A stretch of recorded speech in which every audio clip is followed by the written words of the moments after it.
Deus está doando e se dando para nós. Deus sacrificou um cordeiro para fazer as vestes de Adão, e a palavra de Deus diz que Ele deu o seu próprio Filho unigênito para todo mundo, para que aquele que crer não pereça, mas tenha vida eterna. Diga, oferta é muito importante. Diga, Jesus é a oferta de Deus para o mundo. Fale bem alto assim, Jesus. Diga mais forte, Jesus é a oferta de Deus para o mundo. Então, se você aprendeu com seu pai a ofertar, Pai, eu oro em nome de Jesus por cada oferta, por cada irmão que está aqui presente. A tua palavra diz que a oferta da viúva que colocou o alimento nas mãos de Elias fez a morte ser tirada da sua casa. Por essa mesma graça, ensino e unção, nós aqui entregamos as ofertas no seu altar e te pedimos, Pai, que o Senhor perdoe as nossas transgressões, não leve em consideração as nossas iniquidades, apague em nome do Senhor Jesus todos os nossos pecados e prospere as nossas vidas e nos leve a um verdadeiro arrependimento e transformação de vida. Que aprendamos com o Senhor que melhor coisa é dar do que receber. Que o Senhor, em nome de Jesus, receba como louvor agradável, como adoração verdadeira, cada oferta que você entrega a Ti neste momento, em nome de Jesus. Podeis vir das suas ofertas, enquanto Cassiano vai estar cantando louvor. Se Deus fizer, Ele é Deus. Se não fizer, Ele é Deus. Se a porta abrir, Ele é Deus. Mas se fechar, continua sendo Deus. Se a doença vier, Ele é Deus. Se curar, eu vou. Se tudo der certo, mas se não der, continua sendo Deus.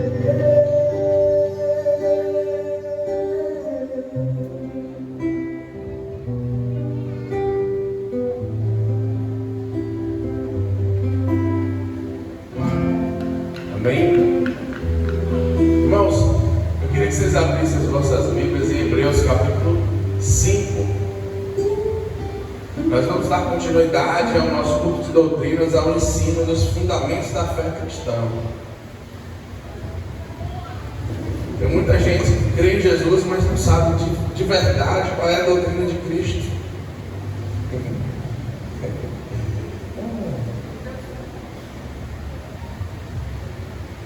Esse final de semana foi engraçado. Eu fiquei com meu pai, ele estava aqui, né? Ele mora em Salvador. Aí eu fiquei com ele conversando, ele puxou um assunto da Bíblia.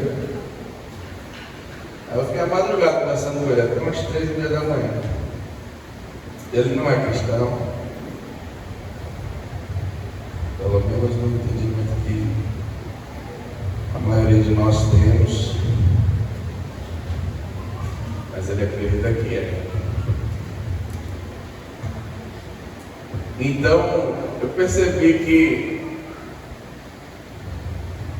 Jesus, ele repreendeu os religiosos na sua época.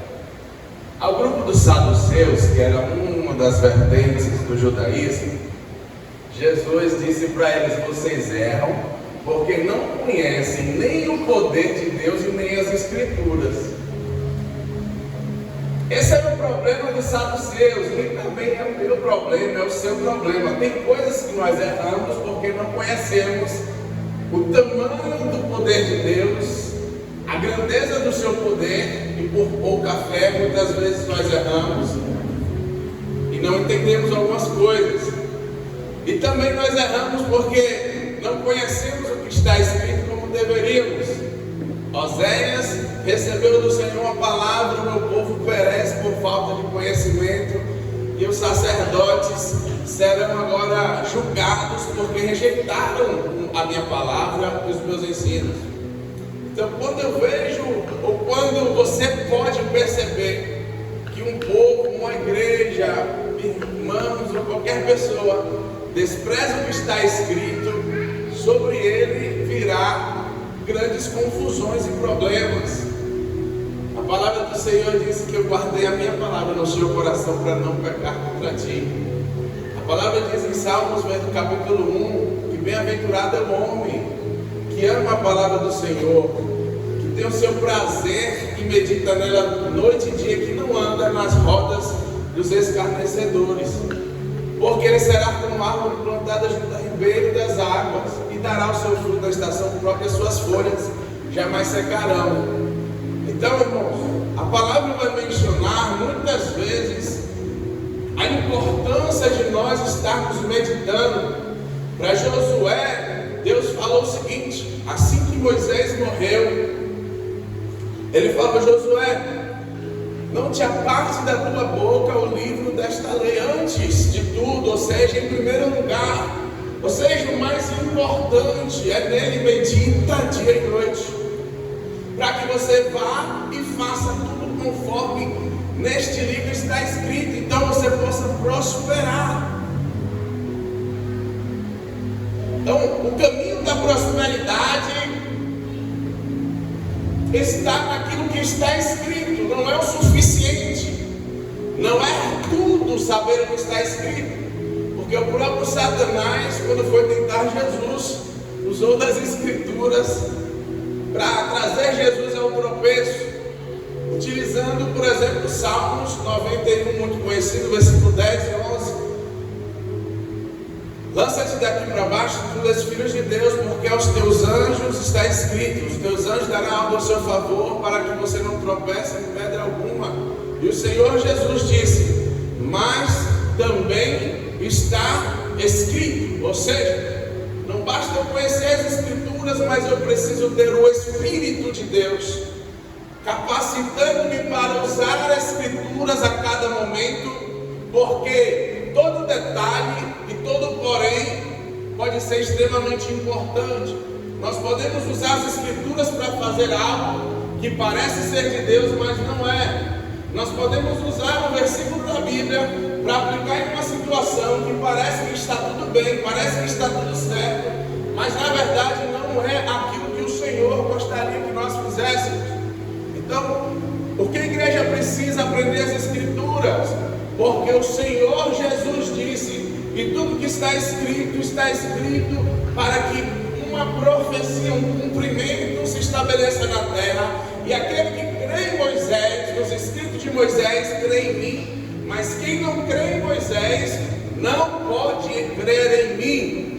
E quem não entende as escrituras não pode desfrutar da vontade de Deus, porque nós temos que dar a Ele um sacrifício vivo, mas nós vivemos em um corpo racional, irmãos. Ou seja, nós temos uma razão, e essa razão vem da palavra de Deus. Nós não vivemos como o homem vive, o homem natural, mas vivemos baseados no conhecimento sobrenatural. E esse conhecimento sobrenatural é a palavra revelada. Repita comigo: palavra revelada. Ou seja, toda palavra que vem do céu precisa, antes de tudo, estar revelada ao homem que está recebendo. Por isso que João capítulo 3 vai dizer que depois que Jesus fez um milagre, aquele milagre de transformar a água em vinho, diz as escrituras que em um discurso, no capítulo 2 do Evangelho de João, Jesus falou que o templo seria destruído em 3 dias. E o templo seria destruído e em 3 dias Jesus reconstruiria o templo. E então João explica o seguinte: ninguém entendeu na hora o que ele falou, mas depois que ele ressuscitou, todos nós entendemos. Porque aquela palavra não estava revelada até o momento. E aqueles homens não podiam desfrutar da palavra, apesar de existir, apesar de estarem em conhecimento, mas aquele conhecimento sem sentido não trazia nenhuma direção para eles. Aquele conhecimento sem sentido não consolava a alma deles. Aquele conhecimento sem sentido, na verdade, só trazia confusão. E até mesmo no tempo de que eles não estavam entendendo, eles podiam desistir da fé e achar que Jesus não falava coisa com coisa. Por isso, todo aquele que se aproxima de Deus tem que ter certeza que Ele vai te premiar. E Hebreus diz que a fé é o firme fundamento das coisas que se esperam. E aquele que tem fé, aquele que se aproxima de Deus, tem que ter fé para compreender que Deus é galardoador de todo aquele que busca. Ou seja, hoje eu não entendo, mas amanhã eu tenho certeza que Ele vai me dar um entendimento que hoje eu não tenho. Hoje são só palavras, hoje eu sei que está escrito, apesar de eu não conhecer tudo, não entender tudo, a palavra diz que buscar-me-eis e me achareis quando me buscar de todo o vosso coração. Eu sei que Paulo buscou o Senhor da forma errada, mas no coração dele existia uma sede de Deus.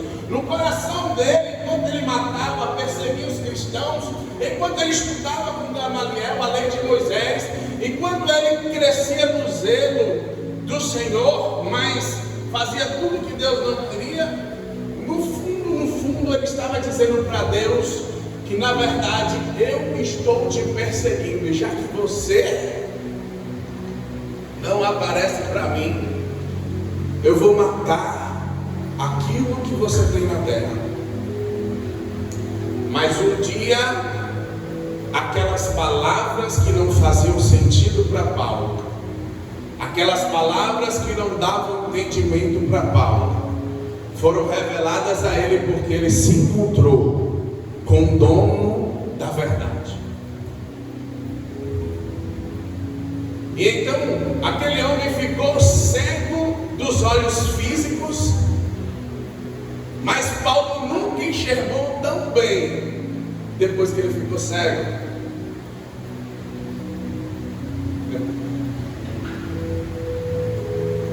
Olha para quem está do seu lado e fale assim, ó, às vezes Deus te fere, mas é nesse momento que você está muito mais sarado do que antes. Porque tem feridas que é na carne, mas essas feridas na carne podem sarar e transformar coisas dentro de você. A palavra de Deus diz lá no livro de Oséias: eu feri o meu povo e com cordas de amor o atraí, ou o amarrei. Deus falou para o povo de Israel: trarei sobre ti vergonha e dor, mas quando caírem em si, no nível da sua podridão, então verás que eu sou o Senhor, e se voltarão para mim. Então Paulo foi impactado com a verdade, com a luz, com a glória de Cristo naquele encontro em Atos. E agora aquelas escrituras começaram a fazer sentido, e o homem que matava, perseguia, que abominava quem falava de Cristo, agora está disposto a perder a sua vida por ele. E Paulo foi transformado por essa verdade, e todo aquele que crê em Jesus tem que entender que o processo de conhecê-lo é um processo de transformação onde nós precisamos nos encontrar com Ele.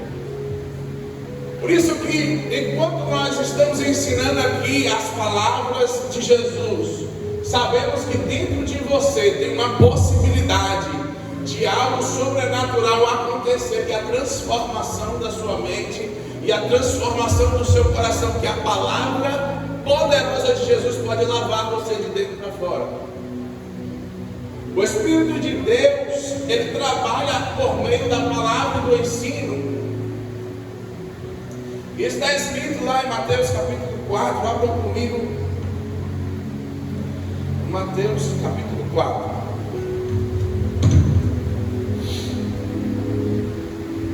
No verso 23, diz o seguinte: e percorria Jesus toda a Galileia, ensinando nas sinagogas, pregando o evangelho do reino e curando todas as doenças e enfermidades entre o povo. E E a sua fama então correu por toda a Síria. Ele trazia todos os enfermos acometidos de várias doenças, de tormentos, endemoniados, lunáticos e paralíticos, e ele os curava. Grandes multidões o seguiam na Galiléia, Decápolis, Jerusalém, da Judéia e da além do Jordão. No versículo 23 diz que Jesus andava nas igrejas ou sinagogas judaicas, pregando o evangelho do reino e curando todas as enfermidades. Mas antes dele pregar, diz o verso 23, que ele ensinava em todas as igrejas. Se a Bíblia diferencia ensino de pregação, nós precisamos compreender. Nós estamos ensinando a palavra e também pregando. E Jesus ensinava e também pregava. E vocês vão ver na Bíblia mais vezes Jesus ensinando do que pregando. Mais vezes Jesus explicando do que pregando. Porque o ensino traz para você agora uma direção. O ensino traz para você que aquela mensagem que você recebeu, que você não entendeu muitas vezes, que não faz sentido para você, mas pelo ensino aquilo ali se torna um poder poderoso em suas mãos. Aquilo que você não estava entendendo, que agora está entendendo, o que eu recebi para isso. A ordem do Senhor é nesse nível, nessa profundidade. O quanto Ele ama ou odeia tal pecado ou tal coisa, eu estou compreendendo por causa das histórias que têm sido reveladas. E o impacto que isso faz às pessoas é muito diferente. Tem pessoas que com pequenas palavras, com pequenas frases, conseguem completamente mudar a sua vida. Aparentemente, Zaqueu teve um encontro com Jesus muito simples. Ele viu de longe aquele homem, ouviu falar, subiu uma figueira brava, e ali então Jesus olhou para ele e profetizou sobre a vida dele. E aquele mesmo homem que antes vivia numa vida onde ganhava dinheiro com a corrupção, defraudava o pobre, cobrava impostos muito maiores do que ele era orientado, aquele homem falou: eu darei aos pobres metade da minha fortuna, e eu vou restituir 4 vezes mais qualquer pessoa que eu tenho defraudado. Muitas pessoas passam a vida inteira dentro de igrejas e não tem nenhuma mudança de vida.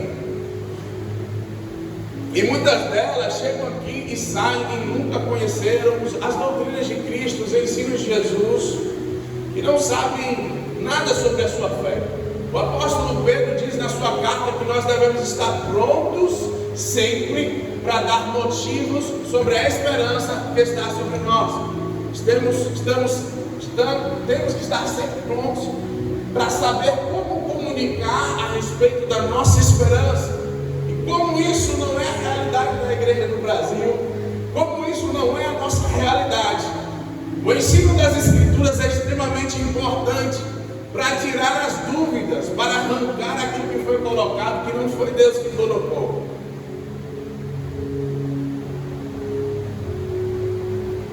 Isso dá muito trabalho. Quando a gente vai construir um terreno, às vezes dá muito trabalho limpá-lo, nivelá-lo, para depois começar a construir. Agora, quem já pegou uma obra,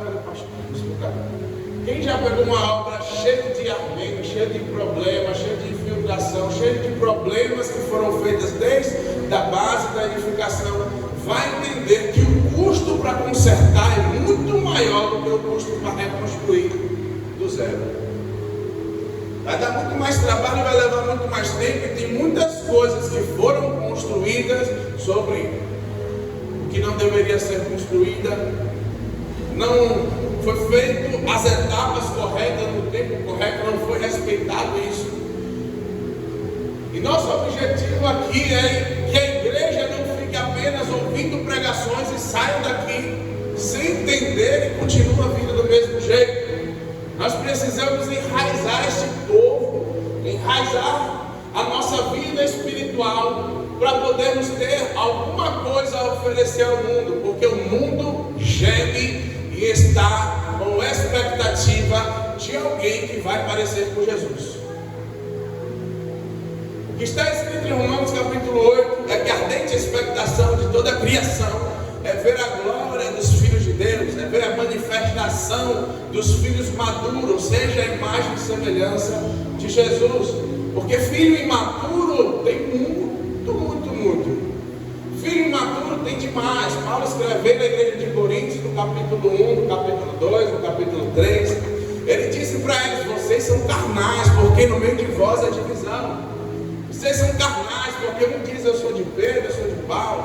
Vocês são carnais, porque não sabem usar os dons para a glória de Deus.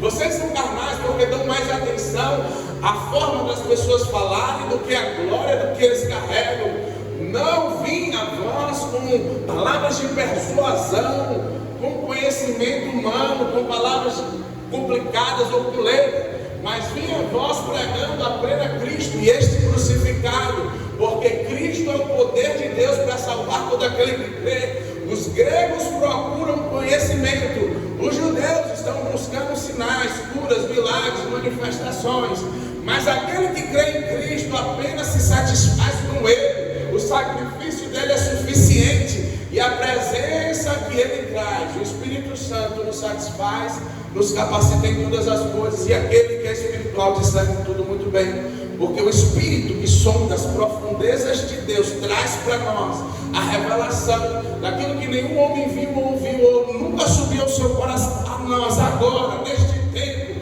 por causa do que Cristo fez, por causa da sua obra, a nós está sendo revelado.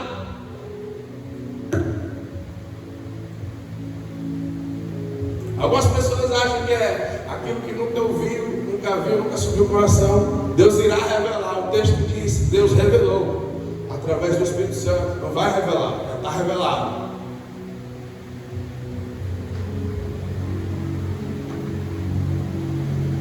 Está revelado e está escrito em Colossenses capítulo 3, se não me engano: Cristo em nós, a esperança da glória.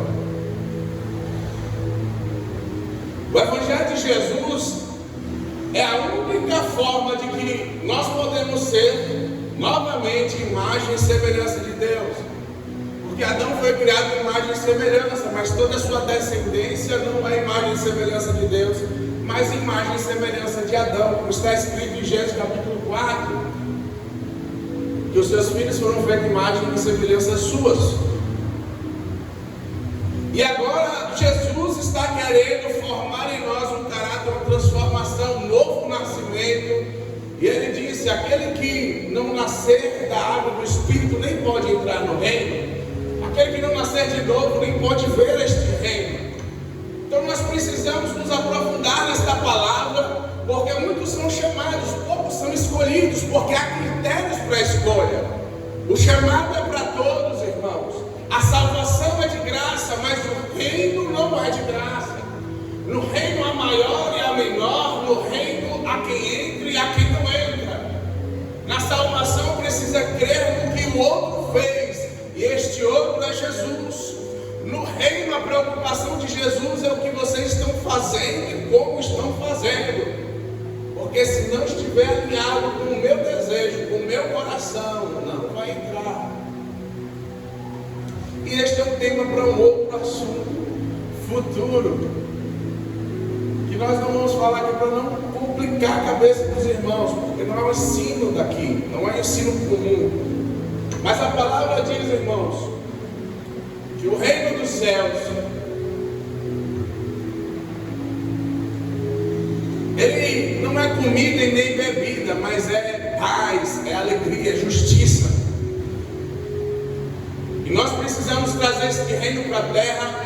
Jesus nos ensinou: quando vocês orem, Pai nosso que estás no céu, santificado seja o seu nome, venha a nós o teu reino.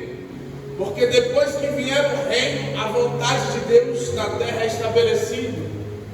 Enquanto reis não governarem, reis que eu falo a cidadãos do reino do céu, enquanto não houver reis na terra, o reino não vem.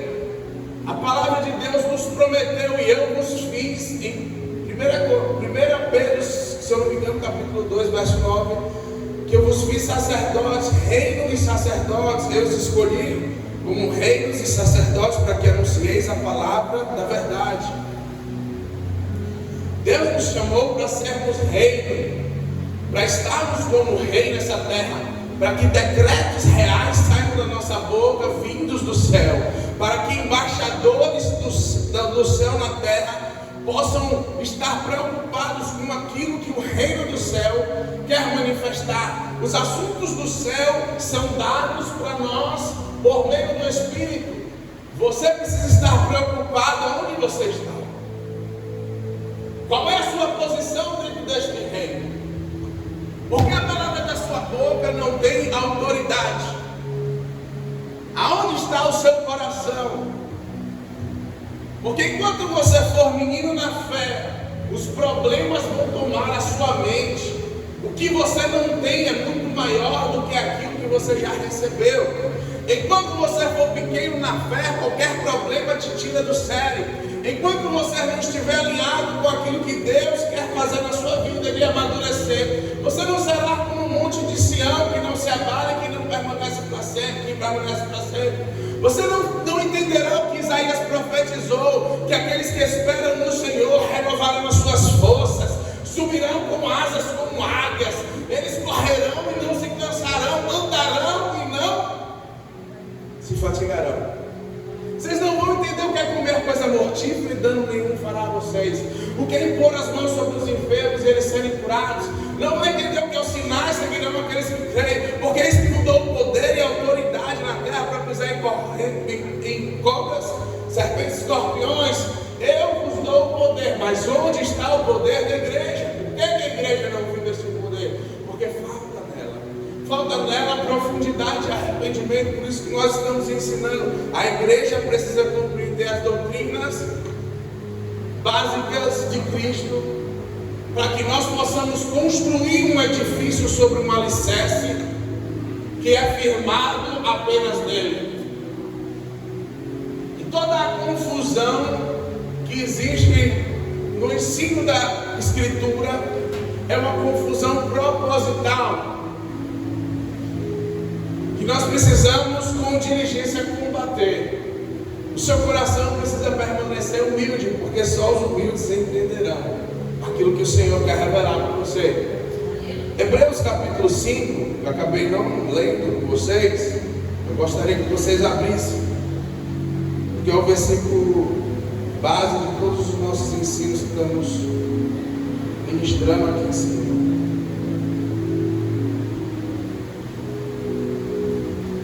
Hebreus 5,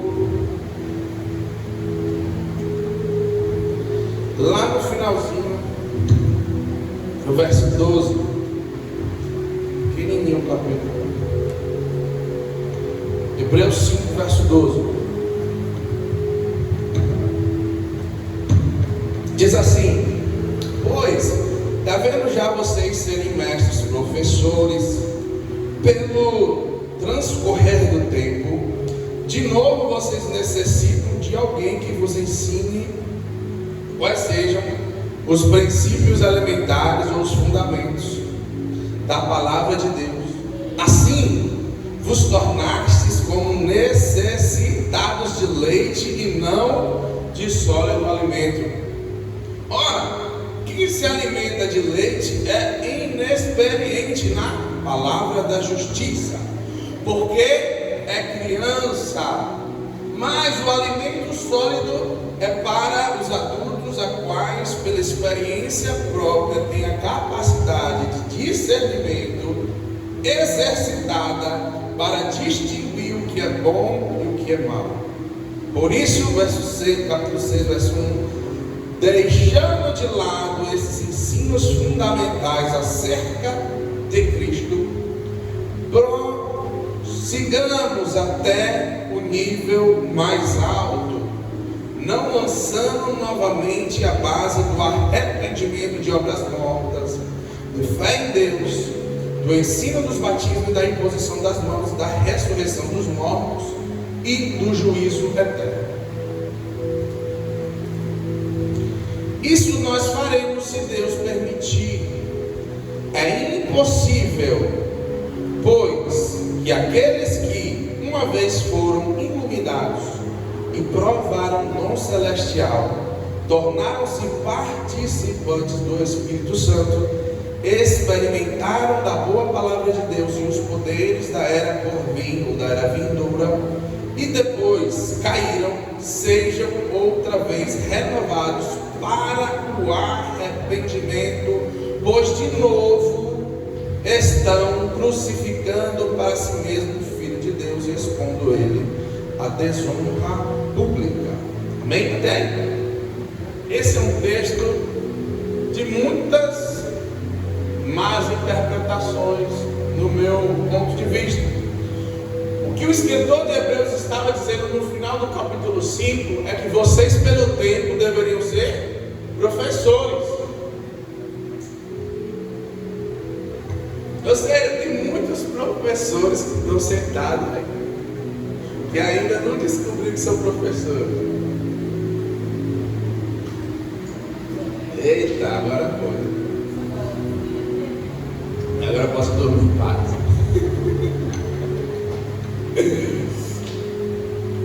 Tem muita gente com medo de errar. Tem muita gente que realmente não entende muitas coisas, que precisa parar para aprender. E o escritor de Hebreus está falando: fundamentos precisam ser lançados uma vez só. Fundamentos precisam ser lançados uma vez só. Porque tudo que vai ser construído depois do fundamento, e no fundamento ninguém deve mexer. No livro de Coríntios, capítulo 3, nós falamos aqui no primeiro ensino que Jesus é o fundamento, e Paulo disse: eu como sábio arquiteto, por isso que eu acredito que Paulo escreveu Hebreus, eu como sábio arquiteto, eu lancei um fundamento e olhe como vocês vão construir em cima dele. Porque o fundamento é eterno, o fundamento não vai mudar. Mas a obra que for feita em cima do fundamento, sobre ele, essa será passada por juízo, pelo fogo. E então o apóstolo Paulo vai dizer: a obra que é de palha vai queimar, a obra que é de madeira vai ser destruída. Ou seja, mas as obras de pedra, de prata, de ouro, essas permanecerão após o fogo. Porque tem obra que as pessoas dizem que vivem, ou uma vida que vivem depois de Cristo, mas Deus vai provar se realmente você é ou não é dele. Ou se você está vivendo como Jesus, ou crescendo nesta graça, ou se você está produzindo frutos ou obras que serão destruídas no dia do juízo. Porque nem tudo que parece é. Jesus disse isso várias vezes nas suas parábolas. Nem tudo que parece é, tem um termo que o pessoal usa, acho que é: nem tudo que brilha é ouro, né? Nem tudo que brilha é ouro, algo assim. Ou seja, a verdade das coisas são reveladas com o tempo. Tem coisas que começam devagar e depois tem um longo crescimento, um rápido crescimento. Tem coisas que começam rápido, mas param de crescer. Jesus mencionou isso em várias parábolas, irmãos. Inclusive ele citou uma vez que há uma semente muito pequenininha de uma hortaliça chamada mostarda. Ele disse em uma das suas parábolas que aquela semente que foi lançada cresceu e virou uma grande árvore. Mas não existe no mundo, em nenhum lugar, na face da terra, nenhuma cultura mostarda que vire árvore.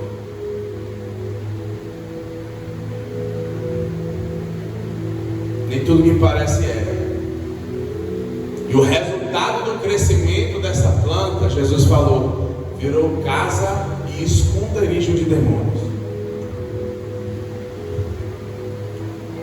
Aquilo que era para ser aroma suave, que dava sabor e era agradável a Deus, se tornou uma grande afronta, uma cobertura. É o que nós conhecemos como encobrir o erro dos outros, encobrir o pecado.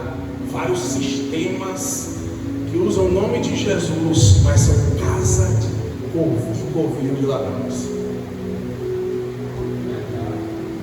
Então, irmãos, para que eu e você não esteja nessa mesma situação, para que o nosso coração não se endureça e, em vez de sermos aroma agradável a Deus, para que a gente não se torne mais parecido com o mundo do que parecido com Jesus, é preciso nos aprofundarmos em estarmos sempre buscando a palavra.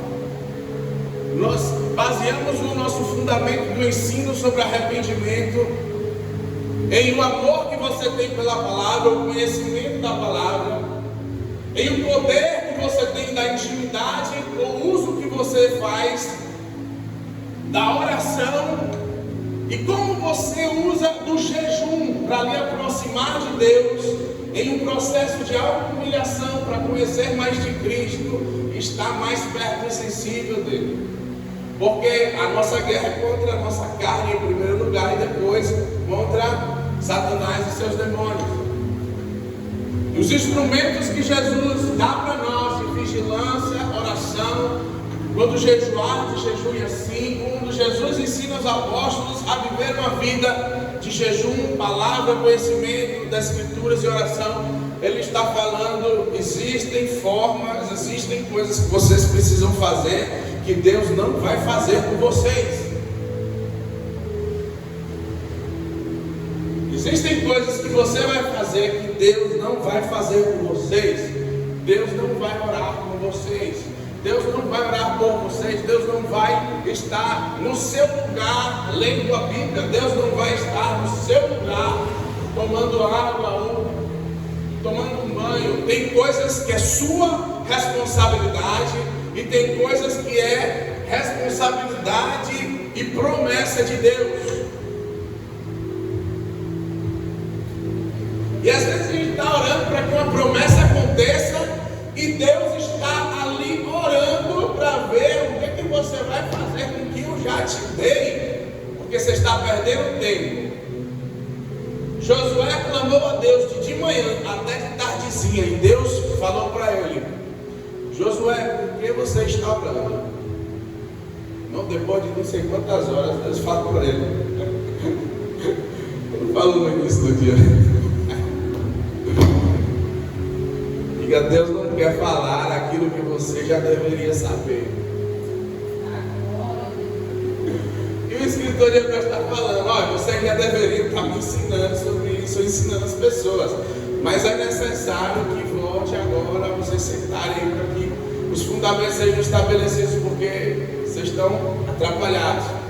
Fundamentos, uma vez lançados, agora nós construímos sobre ele. E os 6 fundamentos da doutrina cristã, ele falou lá: é o arrependimento de obras mortas, fé em Deus, doutrina dos batismos, imposição de mãos, ressurreição e juízo eterno. Sobre esses fundamentos ninguém pode tocar. Sobre essas doutrinas ninguém pode mexer. Por isso é importante nós nos aprofundarmos e entendermos o máximo que nós pudermos sobre isso, porque se nós entendermos os fundamentos, todas as coisas se tornarão mais simples, mais fácil, e sabemos que vamos construir, vamos trabalhar, vamos pregar, vamos ensinar, vamos viver, vamos cuidar das nossas coisas, e quando chegarmos no fim de tudo, podemos dizer: valeu a pena.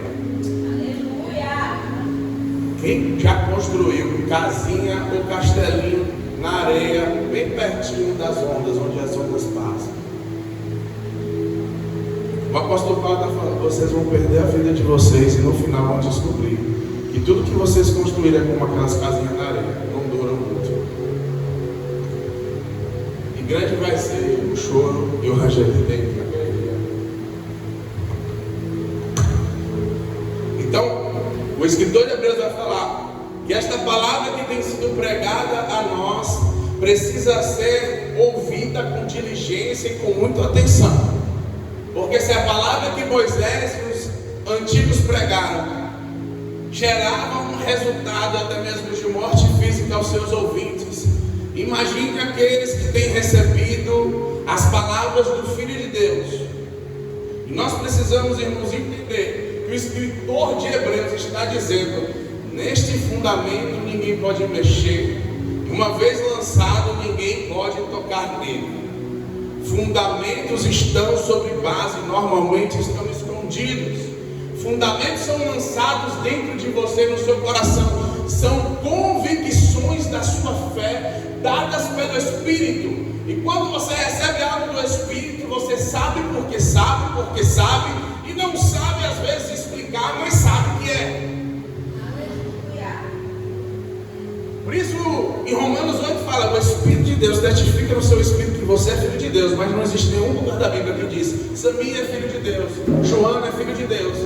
Mas diz que todo aquele que crê nele é filho. E quando você tem esta fé, irmãos, quando o Espírito revela isso para você, você entende que você é filho. Você é filho, Ele te adotou, Ele te amou, e nada pode te separar do amor de Deus.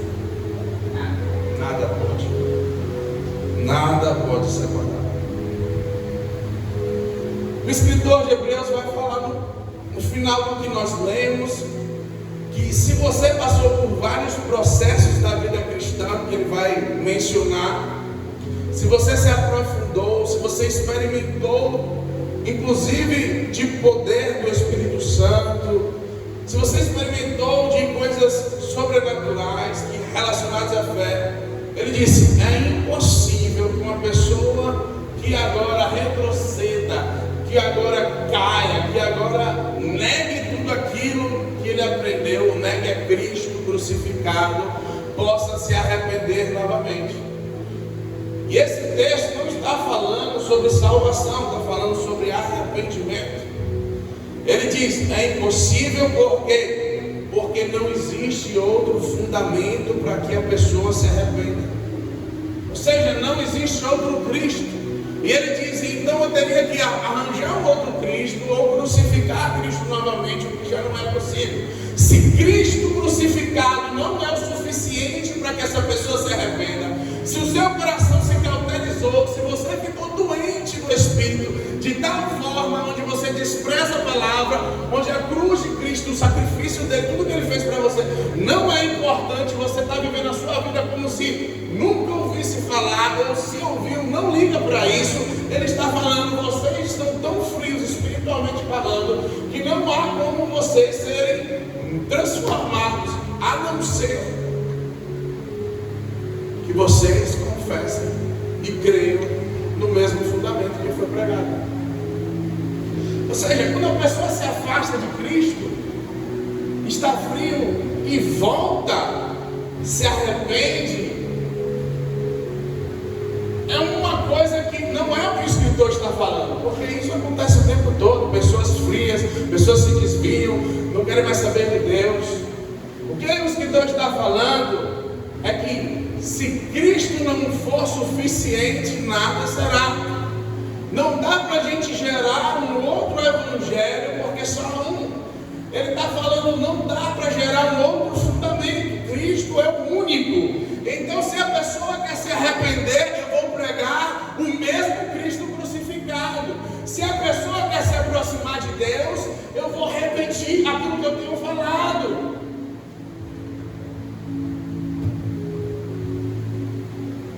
Eu não vou criar outra história para ver se ele se convence. O mesmo Cristo é o suficiente. Se não é para ele, não tem solução.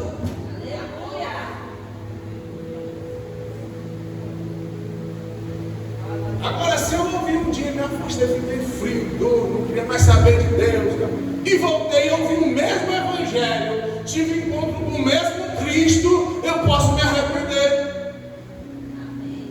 Tem gente que acha que não, uma vez que a pessoa se debandeou, tem um nível que ela não pode voltar. Não é isso que está dizendo o texto.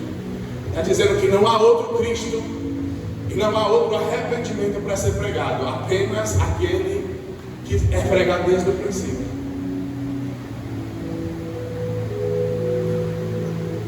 Porque só podemos nos arrepender se nos encontrarmos com Ele.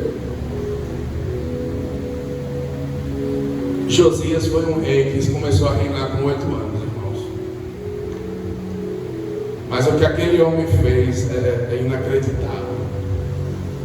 Se vocês lerem o livro de 2 Crônicas e ver que desde pequeno ele andou com Deus, e quando ele, depois de destruir os altares de Baal, de Astarote, fazer o que muitos reis não fizeram, depois de limpar o templo, depois de fazer tanta coisa que agradou a Deus, Ilquias, em uma das comissões de limpeza e transformações de Israel, do templo e da cidade, achou o livro perdido, o livro de Deus. Então, quando leram para o rei Josias, ele rasgou suas vestes e começou a chorar.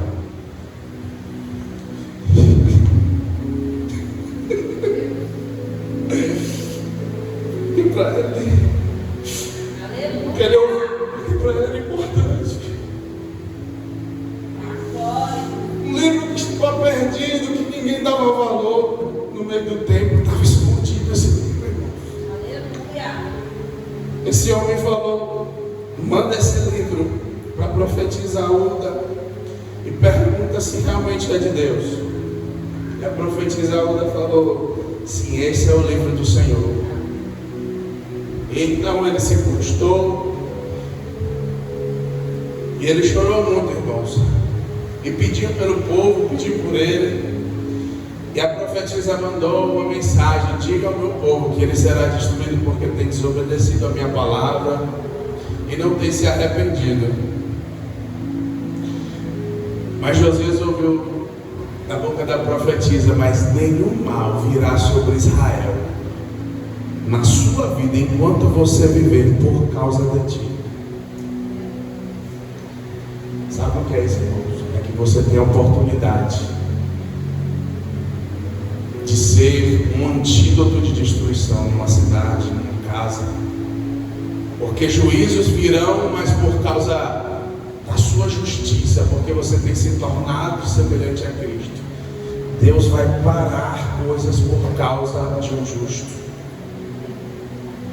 Quando a igreja se arrepende, muda a cidade, muda o ambiente, as coisas começam a funcionar. Porque tudo que está travado na vida do homem é por causa da guerra espiritual que nós vivemos. Se você entender que nas suas mãos tem poder, na sua boca pode sair bênção, maldição, que você pode mudar a história de sua família, inclusive a história do seu bairro, da sua cidade. Por causa de um homem, todo o povo de Israel foi liberto do Egito. Por causa de um homem, todo o mundo será salvo que crer nele. Vou plantar frase para não morrer. Vou chamar de herege. Então, é maravilhoso ver o poder que este livro pode fazer. Quem já pôde conhecer pessoas que vivem no mundo da criminalidade, vai ouvir da boca deles a importância e o poder que tem aqui nesse livro. Porque eu nunca vi, irmãos, alguém chegar lá e estudou o Einstein e mudou de vida. Eu nunca vi num presídio, no meio da criminalidade, pessoas que saíram por causa que leram algum livro de filosofia de algum autor, ou porque estudaram algo na biologia, na ciência, aquilo que eles ensinaram nas escolas, e transformou a vida deles. Mas há milhares e milhares de assassinos cruéis, de pessoas que matavam por qualquer coisa, e chegam ao ponto de apanhar e não revidar mais, porque tiveram um encontro com esse livro e com o dono desse livro. Eu vi um testemunho do pastor que tinha um trabalho dentro do presídio e ele viu com seus próprios olhos um homem que era conhecido por um nome lá muito feio, né? O apelido dele da época, que ele matou 36 a 38 pessoas. E ele era obreiro agora, ele se converteu, era o obreiro da capela, do ambiente da igreja lá dentro do presídio. E ele limpava, arrumava tudo. E ele estava lá cuidando do ambiente e entrou um presidiário e colocou os pés em cima da mesa, das cadeiras, começou a fumar lá dentro, e ele pediu algumas vezes com educação para que ele pudesse fumar lugar, que ele era um ambiente que não era para isso. E aquele homem revidou, dando um murro na cara do ex-assassino. E aquele homem se segurou e falou para ele: Jesus mudou a minha vida. Aleluia. Eu não vou fazer mais, porque antes eu lhe mataria agora. Mas um novo homem não vai levantar a mão para você, porque eu sei o que Jesus fez na minha vida. Eu não vou voltar para outra vida que eu tive. Então nós podemos, em todos os níveis, arrepender profundamente daquilo que nós somos, daquilo que nós pensamos, e temos a experiência de não precisar, não amar mais o pecado, de ter controle e domínio sobre aquilo que antes tinha controle e domínio da gente, daquilo que amargura a nossa alma, destrói a nossa imagem. Agora a gente pode ver o poder da palavra de Deus transformando a gente dentro para fora. Isso vem, irmãos, por um processo chamado arrependimento. Arrependimento é uma transformação diária que todo mundo precisa viver na sua alma. Arrependimento acontece num ambiente da alma, não acontece no nosso corpo, porque o corpo está destinado à morte. Mas nós podemos, irmão, com a alma arrependida, com o espírito cheio de força e da palavra de Deus, escravizarmos a nossa carne para fazermos a vontade de Deus nessa terra. Se você entendeu, então hoje é mais um dia para a gente se arrepender. Levante seu lugar, vamos orar. Pai, nós te agradecemos por esta palavra. Espírito Santo, nós te pedimos nessa noite, Pai, que esta palavra seja transformadora.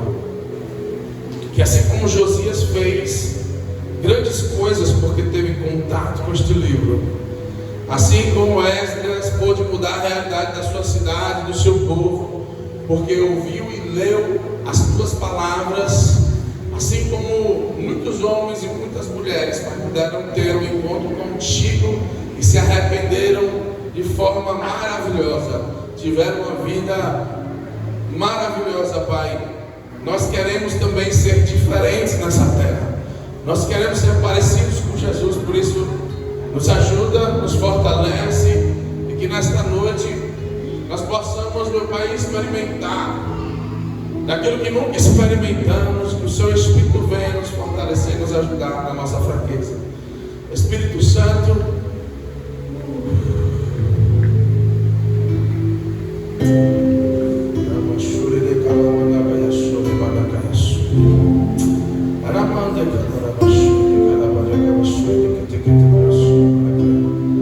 nós pedimos em nome de Jesus, Pai, que o Senhor nos dê um espírito de súplica, que o Senhor nos ajude, que abra os nossos olhos e nos dê um coração segundo o Teu, Pai.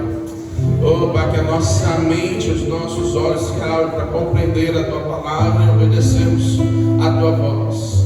E como Davi, Pai, exaltou a Tua palavra, que como os apóstolos morreram por coisas que estavam escritas, que como Paulo se complicou, Pai, por causa dos seus ensinos, apanhando, sofrendo, esta palavra tenha valor. E por causa desta palavra, Senhor, que está revelada a nós, possamos nos doar e viver para Ti em nome de Jesus. Tem alguém enfermo nesta noite? Tem alguém que quer uma oração, que precisa de uma cura? Vem aqui na frente para eu estar orando pelos enfermos. Se alguém tiver com alguma dor agora, vem aqui na frente, eu quero estar orando por você.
Mais outra vez.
em suas mãos.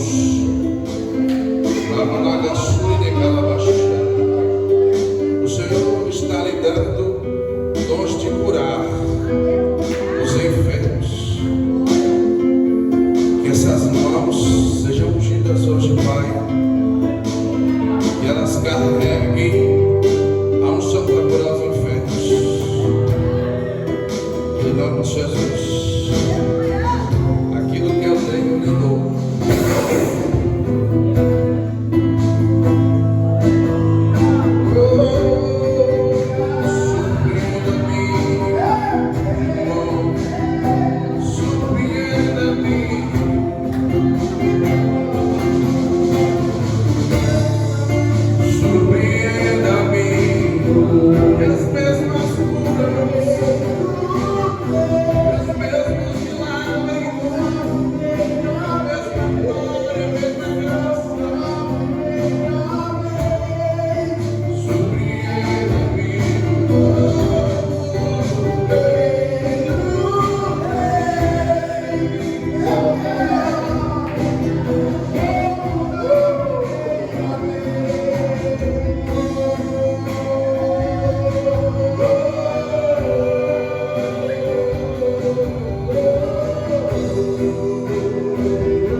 Eu te peço, Jesus, que Ele cresça, que Ele apareça, que o nome dEle seja exaltado sobre tudo, sobre todos.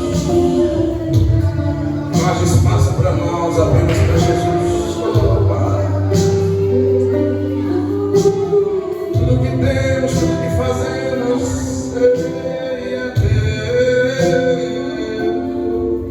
é para Ti, por Ti.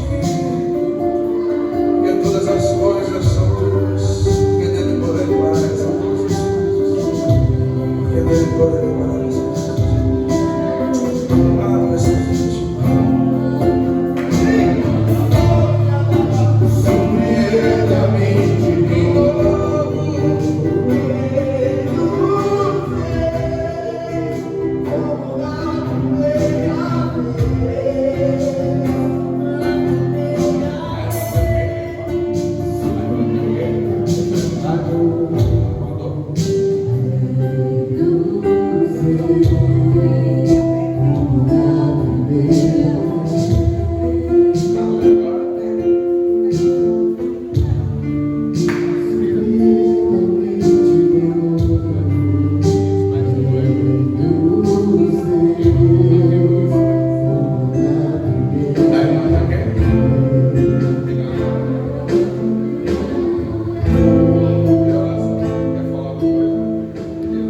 agradecemos, porque o Senhor mesmo ontem, mesmo hoje, mesmo eternamente. Nós entregamos a vida do Maxwell agora, Senhor, que a mente dele seja tocada por teu Espírito. Que a igreja se levante agora para interceder pelo Maxwell. Pai, nós agora clamamos pela vida dele, damos ordem aos seus anjos para serem enviados aonde ele estiver agora e tocados, seja pelo Senhor. Que o Senhor procure agora em nome de Jesus.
Deus não usou o homem de Deus, o servo dele, para ir diretamente a Deus. Mas isso não te impede, não ir fazer bonita que a mão de Deus opere a tua vida.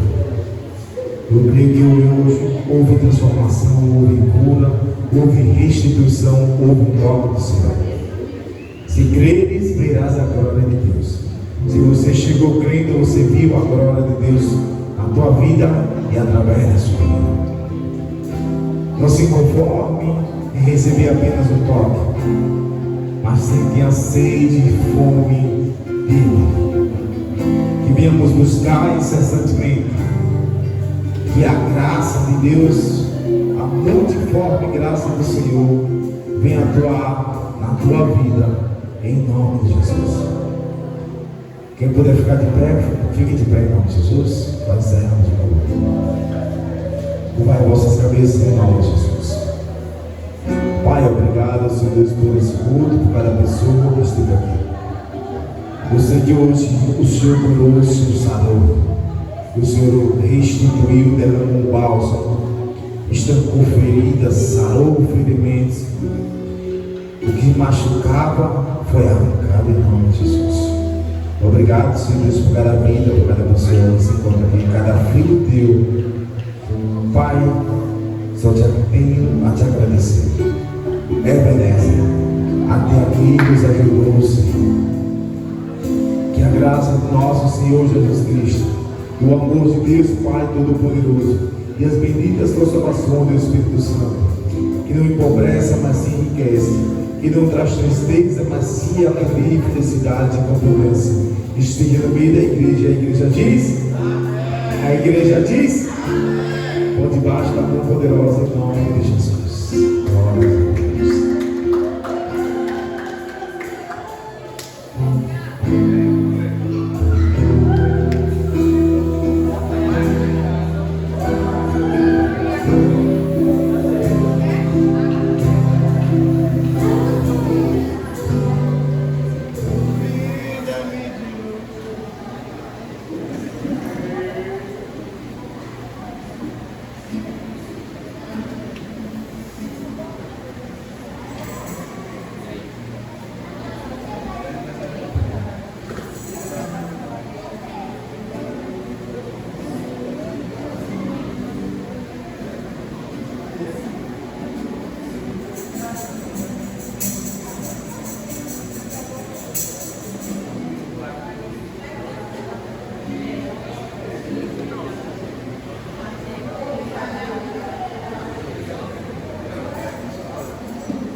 Puxa, eu vou pegar.